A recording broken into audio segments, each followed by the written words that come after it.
Good evening mga bro and sis. And syempre, shout out sa lahat ng bumubuo ng Honda CB Elite Philippines, also known as Team Bomba. Early this morning, one of our brother had an incident habang tinatahak niya ang startle going to Honda Santo Tomas, Batangas. Bigla na lang namatay yung bike while he is on cruising speed. Bakit kaya? Tara, alamin natin. Ayan. So when he did his inspection, nakita siyang putol na wire somewhere here. Ayan. Ayan po. So basically, this is the side stand sensor. Napansin niya na may putol dito. Ayan. Ayan, dito. Yung dugtong. Actually, walang dugtungan dyan, pero putol yung wire on this location. Thus, creating an open circuit, sending a false indication sa bike na naka-side stand siya.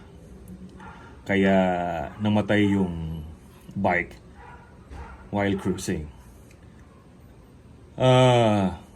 Chinek namin yung area, wala namang sign na pwedeng tinamaan ng bato or what. Pero ang nakita namin is masyadong mahigpit yung kanyang side stand. So, titingnan mo dapat medyo free play. May free play yan. Ayan. Papansinin nyo habang ginagalaw ko yung side stand, the sensor is fixed. Ayan. What happened is, yung sa kanya, sa sobrang higpit, habang tinataas mo yung side stand, sumasama. Ito. So basically, ito tumutungo paharap. Ayan. Sa sobrang higpit, naiipit niya na yung sensor. So eventually, yun yung nag-cause ng putol dun sa wire. Sabi ko nga, sending a false indication sa bike, kaya pinatay niya yung bike as a precautionary and safety.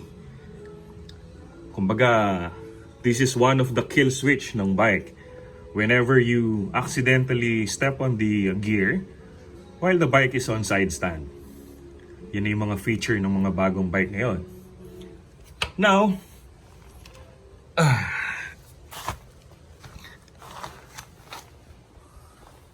ang suspetsya namin is that there was a quality lapse in the factory na masyadong mahigpit yung